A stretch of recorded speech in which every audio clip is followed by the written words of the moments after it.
Friends, welcome in Nimit pharma classes. तो dear students, हमारी जो सीरीज चली हुई है उसमें हमारे अगले क्वेश्चंस आते हैं।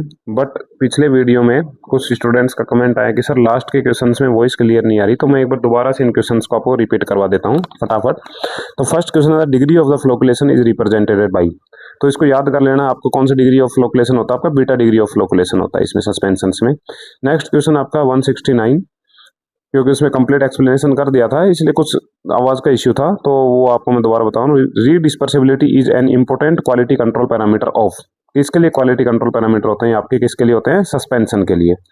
ठीक है, क्योंकि रीडिस्पर्सिबिलिटी सॉल्यूशंस को चाहिए नहीं रीडिस्पर्सिबिलिटी, क्योंकि वो कंप्लीटली मिक्स्ड होते हैं और एलिक्सर्स आपके क्या होते हैं, हाइड्रो एल्कोलिक सॉल्यूशंस होते हैं, तो इस तरह से इनमें सस्पेंशन को जरूरत है। अगला द आइडियल सस्पेंशन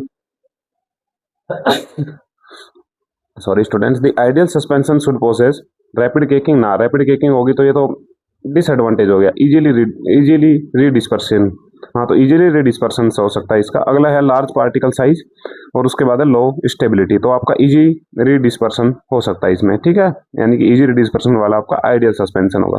नेक्स्ट है एज इमल्सन इज। इमल्सन क्या होते हैं आपके, बाईफेजिक डोजेस फॉर्म होते हैं, ये आपको पता है। इसमें दो फेज होती हैं, एक डिस्पर्स फेज, एक कंटिन्यूअस फेज। तो ओ बाई डब्ल्यू और ओ, जैसे ओ बाई डब्ल्यू एग्जाम्पल के तौर बताए तो ये आपकी दो फेज होगी, एक ऑयल होगी, एक वाटर, एक कंटिन्यूअस फेज, एक आपकी डिस्पर्स फेज। तो इमल्सन होमोजीनियस सिस्टम का मतलब क्या होता है, दोनों सिस्टम एक जैसे हों, तो ऐसा नहीं होता है ना आपके इमल्सन्स में। नेक्स्ट क्वेश्चन है, in O by W emulsion the continuous phase is. हमेशा कंटिन्यूअस फेज वो होती है जो नीचे की तरफ लिखी हुई है, तो ये आप याद कर लेना, समझ लेना कि नीचे की तरफ जो हमेशा वो कंटिन्यूअस फेज, ऊपर जो है वो आपकी डिस्पर्स फेज होती है। तो यहाँ पे नीचे के पूछ रही है, ये पूछ रहा है कि कंटिन्यूअस फेज, तो कंटिन्यूअस फेज का मतलब नीचे वाली फेज देख लो कौन सी है, डब्ल्यू, वाटर हो जाएगा इसका आंसर। नेक्स्ट क्वेश्चन है आपका, in W by O emulsion the disperse phase. अब मैंने बोला डिस्पर्स फेज हमेशा ऊपर वाली होती है, तो आपको सोचना नहीं ऊपर क्या है, वाटर, डब्ल्यू का मतलब वाटर, ऑयल का मतलब, ओ का मतलब ऑयल होता है, तो वाटर का मतलब क्या हो गया आपका, आंसर हो गया water. Next question, the dry gum methods is also known. The dry gum methods को क्या बोलते हैं आप, ये क्वेश्चन बहुत इंपॉर्टेंट क्वेश्चन है, क्योंकि बड़ी मुश्किल से मैंने खोज निकाला है ये। मुझे एक पेपर, मैंने एक एग्जाम दिया था उसमें मिला था ये क्वेश्चन, तो उस दिन से मुझे ये लग रहा था कि हाँ ये क्वेश्चन तो पता होना चाहिए। पता है तो आपको 4 नंबर मिलेंगे, नहीं पता तो आपको -1 या 0 मिलेगा, तो उससे अच्छा है कि आपको पता हो। तो इसके लिए मैंने ये क्वेश्चन इसमें डाला था, dry gum method is also known, जिसको क्या बोलते हैं, कॉन्टिनेंटल मेथड। इसी तरह से आपका वेट गम मेथड होता है और एक बॉटल मेथड होता है आपका, तो ये आगे आ जाएंगे आपके क्वेश्चन। अगला क्वेश्चन था, wet gum method is also known the English methods. Next आज का 176 से शुरू करता हूँ। The bottle method is the particularly suitable for the fixed oil. ना किसके लिए होता है, आपके वोलेटाइल ऑयल्स के लिए होता है। ठीक है, ये याद रखना स्टूडेंट्स। नेक्स्ट क्वेश्चन आपका 177, ये 3 क्वेश्चन बताएंगे लगातार, ये तीनों इंपॉर्टेंट है, बहुत important. The dilution test is use for. तो डाइल्यूशन टेस्ट किसके लिए यूज किया जाता है, assay of emulsion, identification of emulsion type, stability test, stability test ना, एसे ऑफ इमल्सन ना। तो इसके लिए क्या आ जाएगा, आइडेंटिफिकेशन ऑफ इमल्सन टाइप। आप उसको डाइल्यूट करके देखेंगे, ओ बाई डब्ल्यू है कि डब्ल्यू बाई ओ सॉल्यूशन है। ठीक है, सिंपल सा है।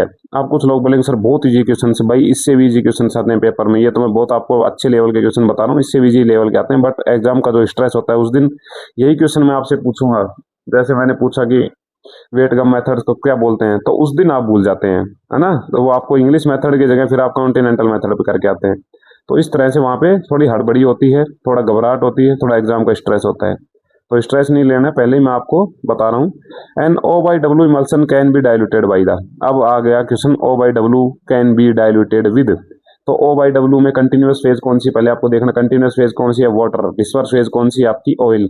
तो डाइल्यूट करना है अगर, तो डाइल्यूट कर रहे हो अगर, ओ बाई डब्ल्यू है, डब्ल्यू बाई ओ होता और मैं इसका पूछ लेता इसको डाइल्यूट करने के लिए क्या यूज करेंगे, तो नीचे वाली फेज हमेशा यूज की जाती है, क्योंकि ये आपकी कंटिन्यूअस फेज है। तो डाइल्यूट करने के लिए इसमें ऑयल यूज करते। अब यहाँ लिखा है इस क्वेश्चन में W by O by W, तो इसके लिए कंटिन्यूअस फेज कौन होगी, वाटर। तो आपको इसको डाइल्यूट करना है तो अब इसमें क्या मिला देंगे, वाटर मिला देंगे। ठीक है स्टूडेंट्स, बिल्कुल नहीं घबराना है, मैंने इसीलिए घुमा घुमा क्वेश्चन बनाया कि आपका क्लियर हो जाए। Which test is based on the electrical conductivity. Electrical conductivity कौन सा टेस्ट करते हैं, तो इसके लिए डाई टेस्ट ना, डाई टेस्ट को तो किसके लिए, आपका आइडेंटिफिकेशन के लिए भी किया जाता है ना। आइडेंटिफिकेशन के लिए क्या करेंगे, अगर वाटर सोल्यूबल डाई डाली आपने, वाटर सोल्यूबल डाई आपने डाली, तो क्या होगा, अगर आपकी ओ बाई डब्ल्यू सॉल्यूशन है तो वाटर सोल्यूबल डाई डाली तो आपको क्या दिखेंगे, बहुत सारा पूरा पूरा सस्पेंशन क्या हो जाएगा, आपको उस डाई के कलर का जैसा दिख जाएगा। और अगर आपका सस्पेंशन, आपका इमल्सन डब्ल्यू बाई ओ था, तो आपने वाटर डाला, तो वाटर सोल्यूबल डाई डाली, तो वाटर सोल्यूबल डाई इसमें मिलेगी, यानी कि जगह जगह आपको डॉट डॉट से दिखेंगे, कलर के डॉट। ठीक है, तो ये कौन सा सॉल्यूशन हो जाएगा, इस तरह से आप डाई मेथड से, डाइल्यूशन मेथड से मैंने अभी बताया, अगर आप W/O में वाटर डाल देते हैं, क्या डाला आपने W/O में वाटर, तो क्या हो जाएगा, सस्पेंशन इमल्सन आपका टूट जाएगा। क्यों टूट जाएगा, क्योंकि यहाँ पे कंटिन्यूस फेज क्या थी, ऑयल थी। और अगर आपका ये इमल्सन O/W होता और आप इसमें वाटर ऐड कर देते तो क्या हो जाता, डाइल्यूशन हो जाता आराम से, क्योंकि ये तो W कंटिन्यूस फेज क्या थी, वाटर मिक्स किया तो आपका डाइल्यूशन मेथड इस काम में आता है। कंडक्टिविटी मेथड का मतलब होता है, कंडक्टिविटी मेथड में क्या करा जाता है, इसमें करंट को डाल के देखा जाता है ना, लाइट को डाल के देखा जाता है, इलेक्ट्रिक करंट को, तो उससे अगर करंट पास थ्रू हो रहा है, आपका करंट अगर उसमें से प्रॉपर जा रहा है तो आपका सॉल्यूशन होगा O/W, यानी कि वाटर क्या होता है आपका करंट का, वो होता है करंट को पास करता है अपने अंदर से, और अगर इसकी जगह W/O होता तो आपका करंट एक कोने से दूसरे कोने पे नहीं जाता। ठीक है, ये हो गया आपका कंडक्टिविटी मेथड। तो इलेक्ट्रिक कंडक्टिविटी मेथड इसमें यूज किया जाता है। सेंट्रीफ्यूगेशन टेस्ट में इसको आपके इमल्सन को जोर से घुमाया जाता है। ठीक है, इसकी वो क्या बनाई जाती है इसमें कि वो जो फॉर्मिंग बनाई जाती है। ठीक है, तो इसका आंसर हो गया सी।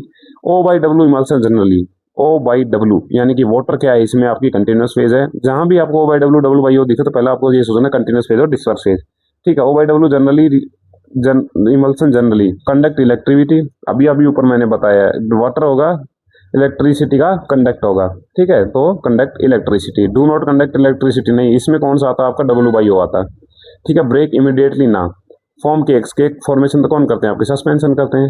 ये तो ऑप्शन बिल्कुल ही कट गया, 3 ऑप्शन बचे थे आपके पास। ये जिसको आता था, जो जिसको तरीका मैंने बताया, वो तरीका जिसको याद था उसको चाहे कैसा भी क्वेश्चन आप घुमा के दे दो, वो आदमी क्वेश्चन गलत नहीं करेगा। ठीक है students, creaming is defined as, creaming क्या है आपकी, तो आपकी droplet fusion, reversible separations of the dispersed droplets, तो ये क्या आ गया आपका, reversible separation of disperse globule, है ना। क्रीमिंग क्या होता है, जैसे आपके जो ऑयल था वो आपके ऊपर की तरफ आ जाएगा।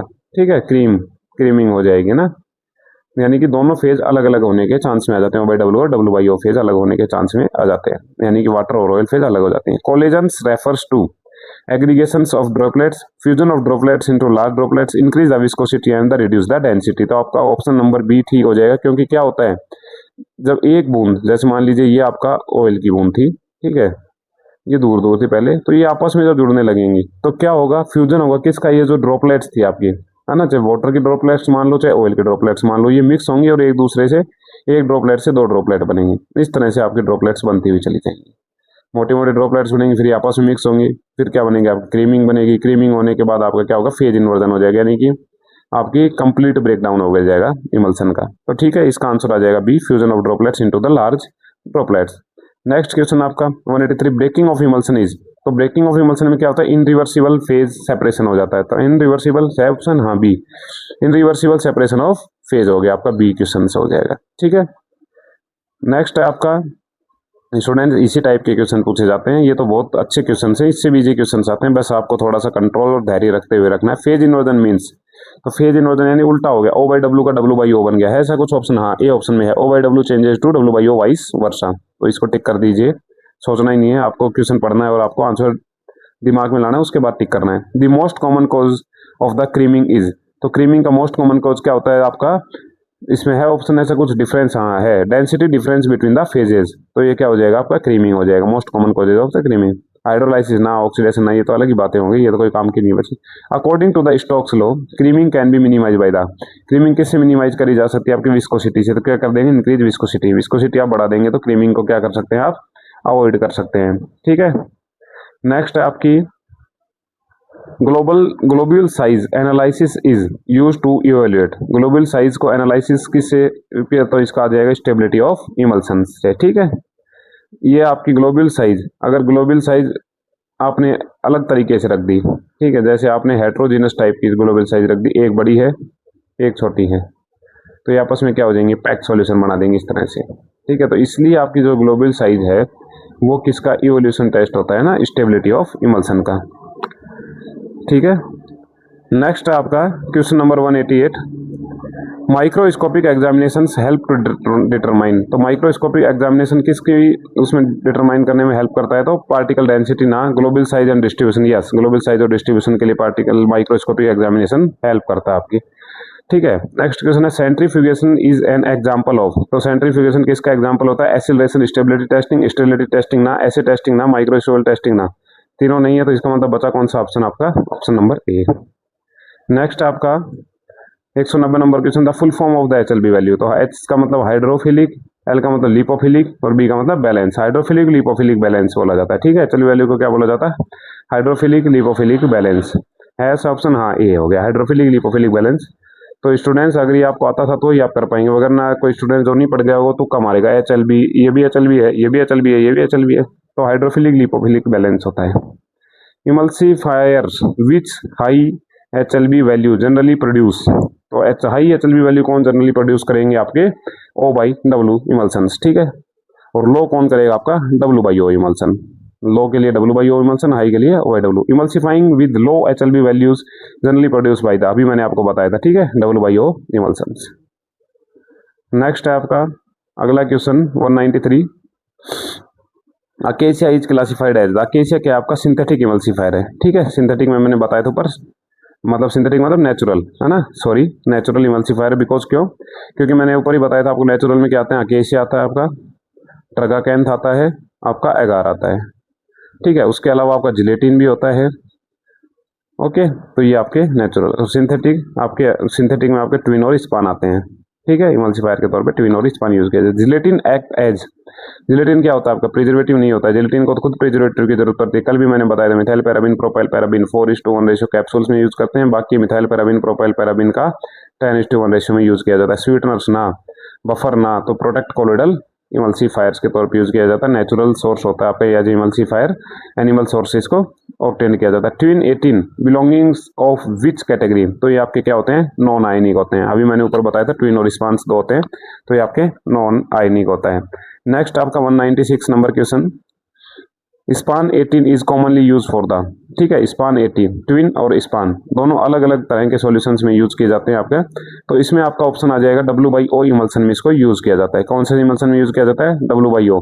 और जो आपका ट्विन होता है ये इसमें यूज किया जाता है, जो अभी ऊपर आया था ट्विन, वो आपके O/W में यूज किया जाता है, और ये आपके W/O में यूज किया जाता है, ठीक है। स्पान का मतलब क्या हो गया, जो जहाँ पे ऑयल कंटिन्यूअस फेज में है उसमें आपको स्पान यूज किया जाता है, जहाँ वाटर कंटिन्यूअस फेज में उसको ट्विन को स्पान वो किया जाता है। अगर आप इसको ट्रिक, ये बार बार एग्जाम में जाके बोलते हैं, तो इसकी आप ट्रिक बना लीजिए, वाटर, WATER। तो यहाँ पे क्या आ रहा है, वाटर के अंदर T आ रहा है, ठीक है ना, वाटर के अंदर T आ रहा है, ओके। तो यहाँ से ये ट्रिक बना लेना कि वाटर जो है वो क्या रखता है, T रखता है। तो जब वाटर का इमल्सिफायर क्या हो गया, ट्विन। ये क्वेश्चन ट्विन और स्पान बार बार आते हैं, तो ट्विन का मैंने ट्रिक बता दी है, तो स्पान अपने आप बच जाएगा, वो स्पान का आ जाएगा, ठीक है। नेक्स्ट है finely divided solids use as a emulsifying agent include, ठीक है। तो इसके क्या आ जाएगा, finely divided solids used as emulsifying agents include. तो इसमें क्या आ जाएगा, बेंटोनाइट, यस। वीगम मैंने बताया था आपको, ये क्या होते हैं, क्ले होते हैं, नेचुरल सोर्स से मिलते हैं, क्ले यानी मिनरल्स, ठीक है, नेचुरल सोर्स से आते हैं आपके। तो ये आपके एज इमल्सिफाइंग एजेंट्स के तौर पे यूज किए जाते हैं, बेंटोनाइट, वीगम और मैग्नीशियम हाइड्रोक्साइड, ठीक है। तो इसका ऑप्शन आ जाएगा B, all of these. An ideal emulsifying agent should be, ideal emulsifying agents क्या रखते हैं, टॉक्सिक ना, केमिकल अनस्टेबल ना, इफेक्टिव एट लो कंसंट्रेशन, ठीक है, इफेक्टिव एट लो कंसंट्रेशन और हाईली रिएक्टिव। हाईली रिएक्टिव नहीं होगा, क्या नहीं होगा ये आपका, हाईली रिएक्टिव। तो आपका ऑप्शन बचा ए की सिर्फ सी, ठीक है, आपका ऑप्शन बचा C, effective in low concentration. Next question आपका 199, the principal functions of an emulsifying agents is the, principal function of emulsifying agents क्या हो गया आपका, इंक्रीज डेंसिटी ना, reduce infraction, yes, infraction tension जो होती है उसको रिड्यूस करते हैं, इंक्रीज पार्टिकल साइज ना, रिड्यूस विस्कोसिटी ना। तो एक ही ऑप्शन बचा आपके पास। जिस स्टूडेंट का अच्छे से पढ़ा हुआ है वो इसको आराम से कर सकता है, और जिसको नहीं आता है तो वो अपना तैयारी करिए, आ जाएंगे आपको, ऐसा नहीं है कि आपको नहीं आएंगे। Which instability is the considered reversible in emulsion. तो कौन सी स्टडी की जाती है इसमें, which study is considered reversible in emulsion, ठीक है स्टूडेंट्स। इसका आप मुझे कमेंट सेक्शन में जवाब देंगे, जब आपका नेक्स्ट क्लास शुरू होगी तो मैं इसका आंसर आपको बताऊंगा, ठीक है। 200 नंबर क्वेश्चन का मुझे आप कमेंट सेक्शन में जवाब देंगे, इसका मैं आपको अगली क्लास में जवाब दूंगा कि कितने स्टूडेंट्स ने ठीक किया है। ओके स्टूडेंट्स, पढ़ते रहिए, लिखते रहिए, मिलते हैं अपनी नेक्स्ट वीडियो में। तब तक के लिए सुरक्षित रहिए और स्टडी करिए, स्टडी पे मेन फोकस रहना चाहिए आपका, ठीक है। तब तक के लिए जय हिंद, जय भारत, मिलते हैं अपनी नेक्स्ट क्लास में।